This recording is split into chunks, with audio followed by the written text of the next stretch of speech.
आपने कहा कर्म और साधना की बात, दोनों एक साथ कैसे होंगे? तब तो कर्म के कारण हो रहा है, फिर साधना क्या है? अरे साधना भी तो कर्म है। जो कर्म है वो कर्म से ही कटता है। याद रखिए, हमने जो इसके पहले कर्म किए हैं वो कई प्रकार के कर्म, अच्छे बुरे बहुत प्रकार के कर्म हम करते रहे हैं। वो उसका we don't know any idea about it. Dilip भाई, हमारे हाथ में भी कर्म है। अगर हम पुराने अपने कर्मों से ही गवर्न होते रहे तो हम कुछ भी नहीं कर सकेंगे। हमको कर्म करना है और उस कर्म के द्वारा हम कर्म के परे चले जाएंगे। जिसे श्री रामकृष्ण कहते थे, विद्या माया अविद्या माया। अविद्या माया बॉन्डेज में डालती है और विद्या माया उससे क्लियर करती है। तो साधना का अर्थ है कर्म करना है अनासक्त होकर। अगर आप अनासक्त होकर कर्म करेंगे तो आप संसार के बंधन में नहीं पड़ेंगे। और नहीं तो क्या होगा, आपके जो कर्म हैं वो आपको या तो स्वर्ग में ले जाएंगे या नरक में ले जाएंगे। और इसीलिए गीता में सर्वत्र बार बार कहते हैं कर्म करो कर्म करो। और जो कर्म करना है वो भगवान को समर्पण होकर, अनासक्त होकर जो करना है वही हो जाती है साधना। ठीक है, कुछ हुआ, क्लियर हुआ? बहुत अच्छा प्रश्न है आपका। स्वामी जी ने कहा है, कह रहे मुक्ति मुक्ति छोड़ो, इतने जन्म तो हमारे पता नहीं कितने जन्म गए ना, पता नहीं कभी हम शेर बने थे, कभी हम दुष्ट बने थे, ये जन्म है। तो स्वामी जी बोलते हैं कि लोगों की सेवा करने के लिए एक जन्म चला जाए तो क्या नुकसान है। स्वामी जी ने उसको एम्फेसाइज करने के लिए कहा निष्काम कर्म। यह जो निष्काम कर्म होता है ये साधना हो जाती है, ये बॉन्डेज नहीं होता। और इसलिए उससे क्या होता है, याद रखो, समस्त प्राणियों की जब हम सेवा करते हैं तो ये भी एक्चुअली हमारे लक्ष्य का ही एक पार्ट है। Actually it is a part of our goal what we are going to achieve. मुक्ति का अर्थ क्या होगा? मुक्ति का अर्थ ये होगा कि मैं समस्त प्राणियों में अपनी आत्मा को जानने लग जाऊंगा। ये भी एक मुक्ति का अर्थ भी है। मदात्मा सर्वभूतेषु ईशावास्य विदम सर्वम, ईश्वर ही सब में विद्यमान है, यह आपको उपनिषद में कहा गया है। और जब उसकी साधना करोगे तब क्या करोगे? तब क्या हम उसकी सेवा नहीं करेंगे लोगों की? तो ये लोगों की सेवा जो है, स्वामी जी ने उसको ऐसा एम्फेसाइज करने के लिए कि अरे तुम करो ना, कोई बात नहीं, उसमें लिए नरक जाना पड़े तो कोई बात नहीं। सच पूछा जाए कोई नरक में जाता नहीं है। और इससे चित्त शुद्धि होती है और यह हमें लक्ष्य की ओर ले जाता है। अभी तक तो हम सारे स्वार्थ के लिए करते रहे थे, इसलिए बंधन में पड़े हुए थे। अब हम स्वार्थ में नहीं करेंगे, निस्वार्थ भाव से करेंगे तो ये हमारी साधना बन जाएगी। This is most important. Okay, अब जैसे उदाहरण के लिए यहाँ तो सर्वभूतेषु कहा, गीता में तो भगवान ने अर्जुन को युद्ध करने के लिए कहा, समझे ना, मारने तक के लिए कहा है। तो फिर वो भी तो साधना हो गई। जो कर्म कर रहे हैं वो सारे के सारे कर्म साधना बन सकते हैं। और हम अगर लोगों की सेवा करते हैं और यह भाव से करते हैं कि जिसकी सेवा कर रहे हैं वो भगवान है, तो ये सबसे बड़ी साधना, बहुत बड़ी साधना हो जाती है। ये कर्म काटने का एक बहुत बड़ा उपाय बन जाता है। ओके,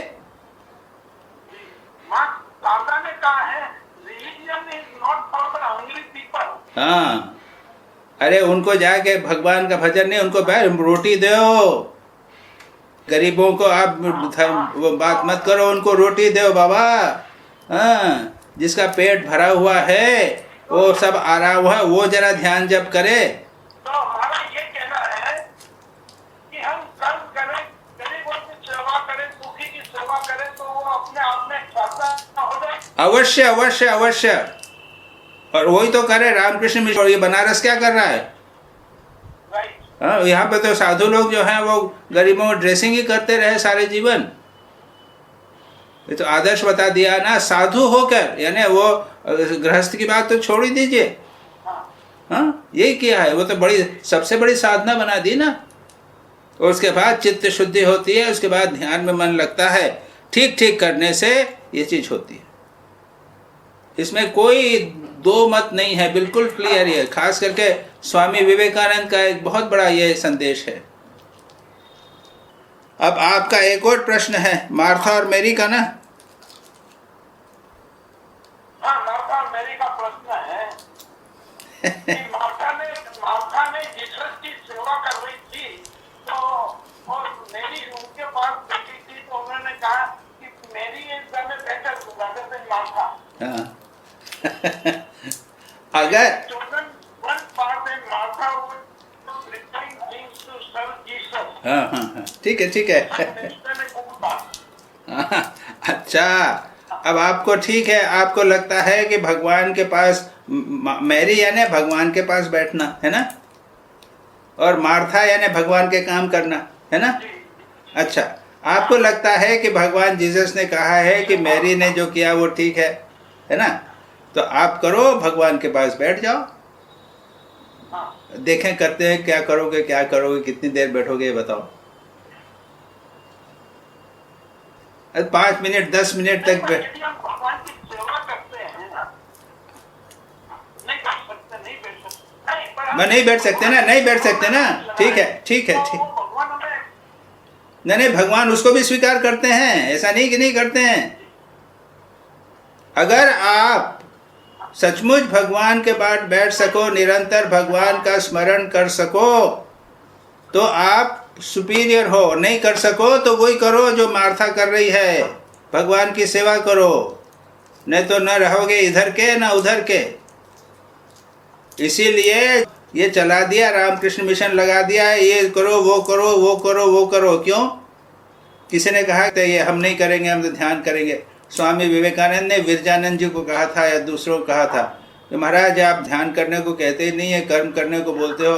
स्वामी विवेकानंद ने करो, जाओ ध्यान करो, जितना करो करना, लेकिन याद रखो ध्यान में बैठे बैठे तुम सोओगे या इधर उधर घूमोगे, गप लगाओगे, तो मैं उठा के डंडा लगाऊंगा।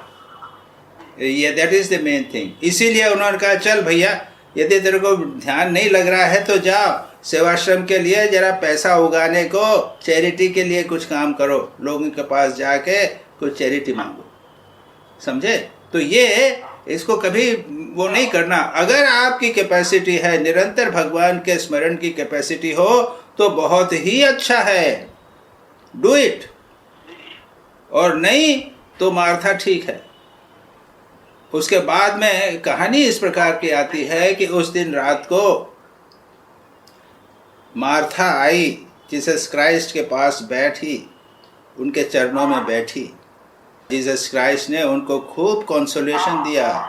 उसने कहा कि तुम कर रही हो, बहुत अच्छी कर रही हो, तुम हमेशा मेरे पास ही हो, ऐसा मत समझना कि तुम जो कर रही हो वो गलत कर रही हो।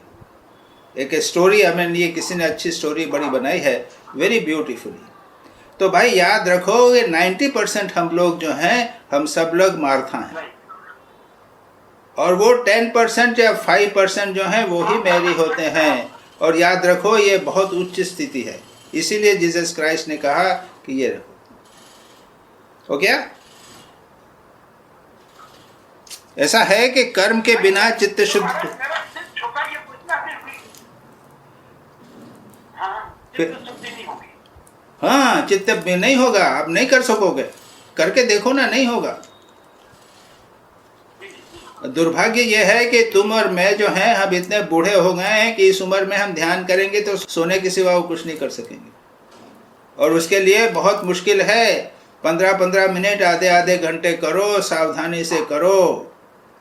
बचपन से जब कर्म कर रहे हैं उस समय से ध्यान की प्रैक्टिस करना चाहिए। स्वामी ब्रह्मानंद जी को इटर्नल कंपेनियन तुमने पढ़ा कि नहीं पढ़ा? ना, वो इटर्नल कंपेनियन तुम पढ़ना, वो उनको बहुत अच्छी तरह उन्होंने एक्सप्लेन किया है। वो ध्यान को बहुत इंपॉर्टेंस देते हैं, लेकिन कहते हैं कि महाराज फिर कर्म तो कर्म तुम्हारा शरीर है तो कर्म करेगा ही, लेकिन तुम और ध्यान करना है, सुबह शाम ध्यान करना है, उसको बहुत इंपॉर्टेंस दिया है। हमारा दुर्भाग्य यह है कि काम करते जाते हैं और ध्यान को हम करते ही नहीं है, ये बात समझ लो। इस दृष्टि से ये बहुत ही इम्पोर्टेंट, जीसस क्राइस्ट का जो टीचिंग है इज एक्सट्रीमली इम्पोर्टेंट, बहुत इम्पोर्टेंट। और मैं समझता हूँ कि सब जितने लोग सुन रहे हैं उनको that is very very important कि वो लोग अच्छा ध्यान करने के अभी से प्रैक्टिस करें। सुबह शाम ध्यान तो करेंगे ही, लेकिन उसके अलावा भी बीच बीच में 15-15 मिनट जब भी मौका मिले थोड़ा बैठ गए, कम से कम बिना हिले डुले बैठे थोड़ा भगवान का नाम ले लिया, ये बहुत ही इम्पोर्टेंट है।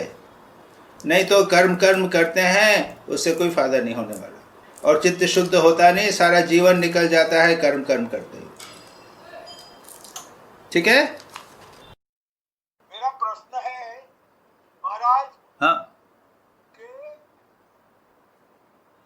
One sidedness is the Ben of the world. Yes हाँ More sides you can develop, yes the more souls you have, and you can see the universe to all souls, yes to the Bhakta and the Gnani. Yes So, I want to know how to develop this more sidedness.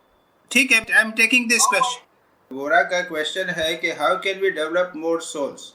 Actually we don't develop more souls, हम लोग कोई ज़्यादा soul develop नहीं करते हैं, हम उसके बदले हम अपनी पर्सनालिटी के वेरियस पार्ट्स डेवलप करते हैं। जैसे जिसको आप जैनिज्म में अनेकांतवाद कहते हैं, this is nothing but becoming Anekantavada. अनेकांतवाद में क्या है, कोई एक पर्टिकुलर को नहीं, हम सबको स्वीकार करते हैं। तो मतलब ये है कि आप केवल एक है नहीं बनना। श्री रामकृष्ण दूसरा दृष्टांत देते हैं कि एक आदमी शहनाई बजा रहा है और दूसरा आदमी केवल एक शहनाई को लेके पो कर रहा है, लेकिन दूसरा आदमी के बाद में सारे गामा पधनी सब हैं और बहुत सारी राग रागनियाँ बजा रहा है। तो what we have to do is that we have to develop various parts. और ज्ञान भी होना चाहिए, भक्ति भी होना चाहिए। In that case, we are able to communicate with others and understand most of the people. Otherwise, we will not be able to understand. अगर कोई ज्ञानी होगा तो वो समझेगा कि ये भक्त जो है वो मूर्ख है, और भक्त कहेगा कि ज्ञानी मिस्ड मार्क। सो श्री रामकृष्ण का ये एक मैसेज था कि मैं एक है क्यों हूँ। Why should I be one-sided? I will take the dish in various ways. Understand? So this is the main thing. Yes, Okay? yes, Swami. उसके बाद में आपने एक पोर्शन ही पूछा, उसके नीचे का पोर्शन मैंने नहीं बताया। उसमें स्वामी जी कहते हैं निष्ठा की बात, कि आपका जो अप्रोच है उसको भी पकड़ के रखिए। इनिशियली एक प्लांट को एक पॉट में रखना पड़ता है, जब वो बड़ा हो जाएगा तब उसको आपको जमीन में लाना पड़ेगा। तो इस दृष्टि से खुद की निष्ठा भी इम्पोर्टेंट है। जब तक हम वो डेवलपमेंट नहीं होता जब हम सब में आत्मा देख सकें या हमारा फुल डेवलपमेंट हो सके। Okay, so this is your question. तो जैनिज्म में तो अनेकांतवाद है, Anekantavada is exactly the same thing.